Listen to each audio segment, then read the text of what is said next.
Gentlemen, my name is Valeria, and as a coach of the systems team, I'm glad to introduce our today's presentation. But first, I'd like to thank our customers and consultants who are here today, and our project leader, of course. As the previous team, we concentrate on people's lives and health, and in particular, we focus on humans who operate in dangerous environments. And I think we are ready now? Are we? Yeah. Okay, Torben, the stage is yours.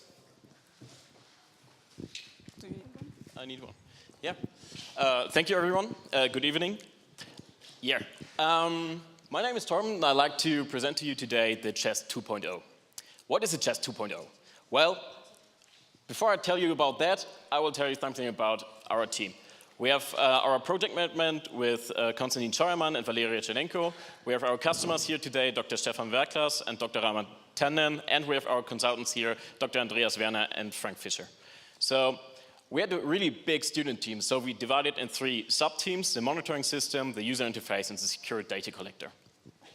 So the Chest 2.0 is a human limit detection in hazardous environments.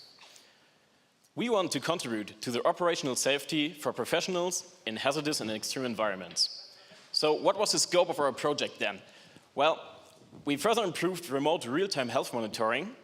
We created and evaluated a user interface for medical advisors, and we integrated the certified and drug sensor subsystem Health Lab into a textile.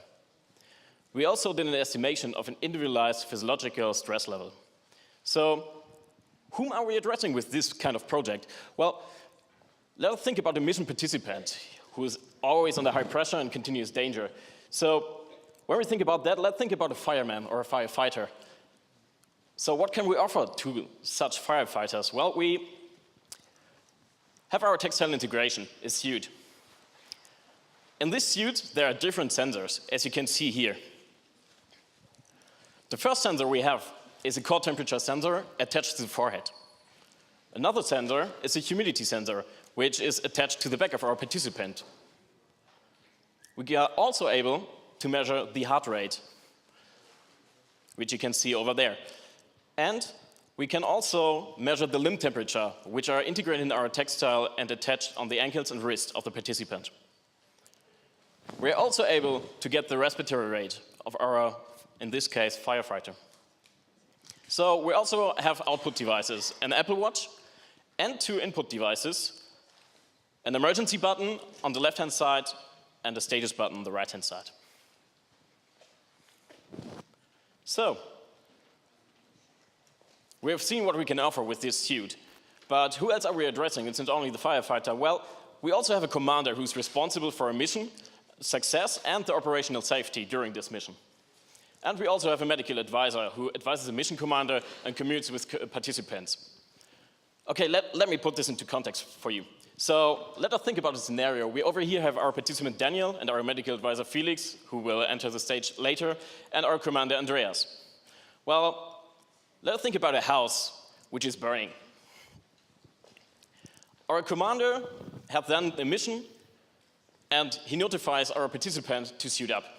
He will wear this suit, and our medical advisor then can, with our medical advisor app, monitor his health status during this mission. So while he's in the burning house and extinguish the fire, we are continuously getting the humidity, the heart rate sensors, or limb temperature on all the sensors that are attached to him. So the medical advisor then consults the commander. So they are talking continuously about the health status of our participants.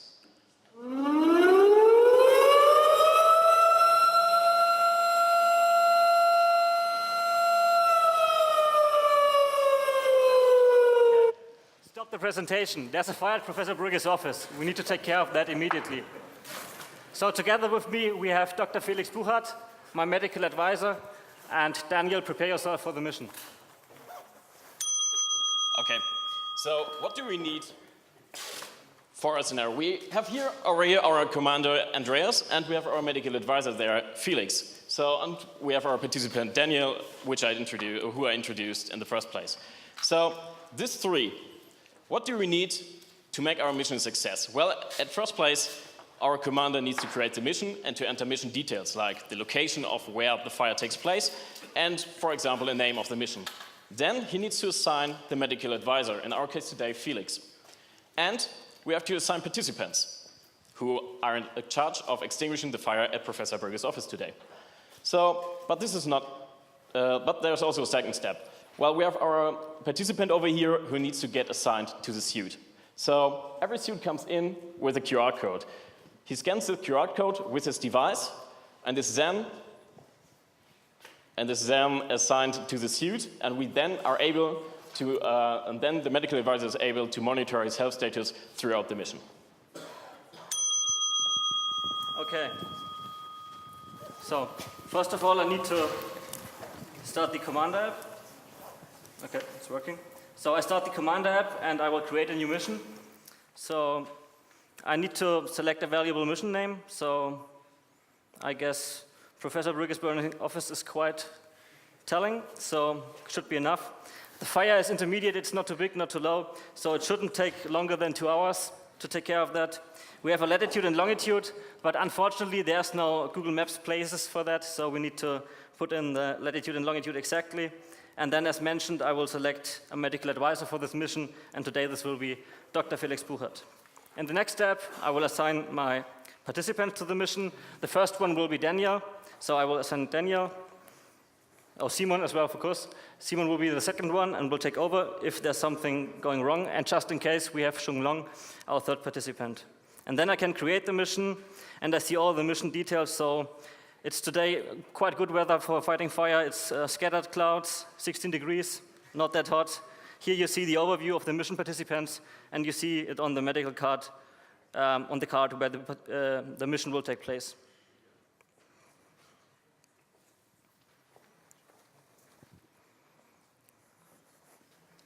All right, so then I have to assign this data collector that I'm going to carry with me to the suit.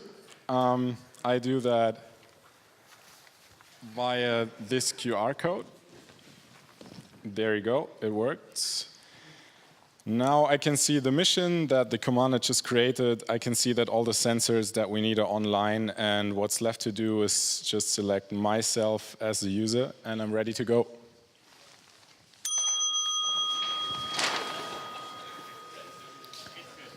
Perfect. So let me tell you something about our. Yeah, it is totally burning. We see that here. So sorry. So well, but let's come back. We have our medical advisor over here. What is his purpose? Well, with CHESS 2.0, we introduced the medical advisor to increase operational safety. So this advisor is monitoring the health status of the participant throughout the mission. So he is in charge of the participants. Well, he's getting also notified when sensor values are getting critical. Maybe a peak in the heart rate, maybe a peak in the humidity. Also, he has to decide whether participants get retreated or not, if they have to get out of the danger zone or not. For this, as I already mentioned, CHESS 2.0 is increasing operational safety. Okay, go in the danger zone. So now that everything is set up and the AirPlay is working, the secure data collector is turned off, I can start up the medical monitor app. And here in the start screen, all available missions are displayed. So I select the currently running one, Professor Brugge's burning office. Okay, this will show. Then I get a quick overview of the mission details, such as mission name, time and date, and all the participants that are assigned to the mission. By clicking the button at the bottom, I can start observing the mission. And I get to the mission overview screen. Here, the sensor values of all participating workers are displayed. And so, as you can see, we have sensor values such as heart rate, limb temperature, core temperature, and so on. On top of that, a stress level is calculated, which indicates how the participant is doing. In this case, Daniel. So now it's at 5, so you can see he's working quite hard right now. Now let's take a closer look at the detail view. Here we have a graphical representation of all sensor values which are related to Daniel. And as you can see, his humidity went constantly up. So I guess he's starting to sweat. On top of that, I received a critical event right here, which states that the humidity is extremely high. Now, to better understand Daniel's medical situation, I can investigate his medical card. His medical card shows reference values, so lower and upper bounds for each sensor type, and we also integrated conditions, possible medication, procedures, or allergies. So this medical card represents his physiological fingerprint, so to say. After having investigated those values, I can tell that Daniel is still doing fine, and he can carry on extinguishing the fire. So let's give him some free time. I think he's sweating enough. So,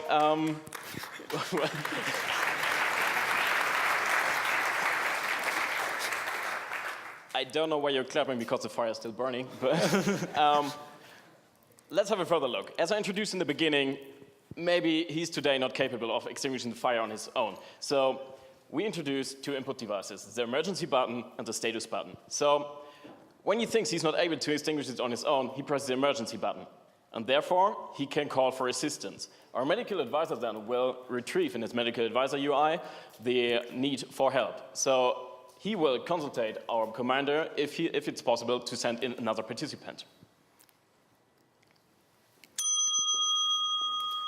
So now, back to Daniel's detail view. So, as you can see, Daniel is already getting tired, and I received an assistance request which states that he needs assistance. So, Commander, I think Daniel needs assistance. Okay, so Simon, prepare yourself. You have to join the mission now.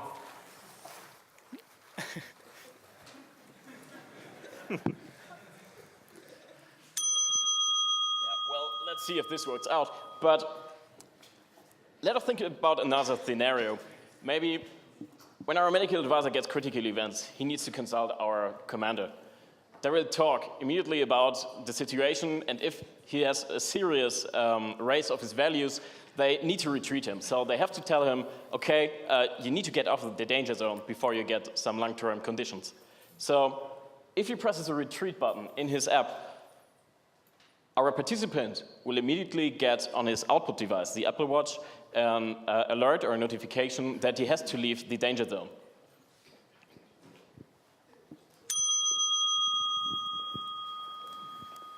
So now that Simon jumped in to help out Daniel, we can observe the geolocation using the map view. Here you can see the GPS coordinates of all participants, and you can, for example, select Daniel, who's then highlighted in the map. On top of that, we get a quick status update of his sensor values. Here we get a warning that his humidity is still quite high. So let's get back to the detail view. Now that I see that his humidity has constantly risen, I think that he can't take it any longer. I think we should retreat him. Are you sure? Is this all he can stand? Yes. Okay, then retreat him, and Shenlong, prepare yourself. You will be replacement of Daniel. So I send the retreat message, which will be then shown on his device.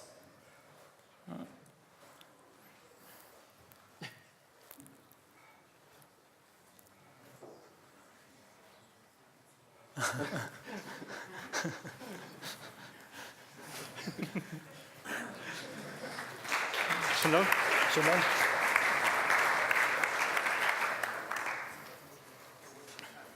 Yeah. So,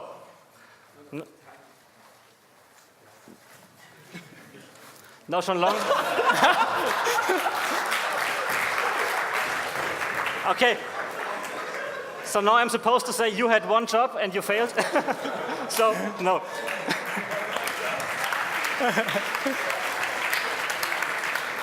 So, We finally distinguished the fire and the mission is now over. But of course, I wonder why we needed to retreat Daniel. So maybe my medical advisor can give me more hints on that one. Okay. Yeah. So of course, we also integrated a history view in our app. And clicking that history view, we can see all the sensor values gathered during the mission.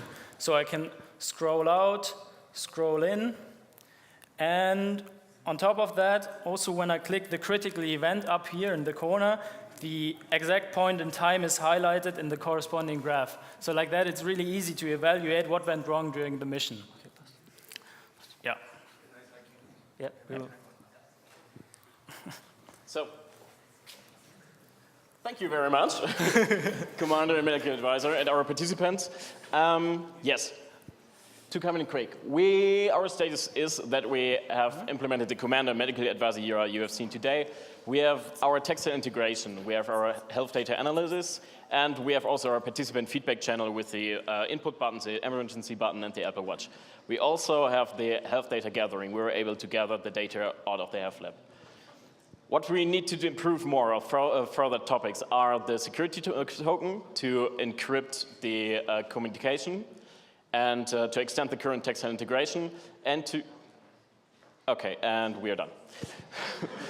Thank you.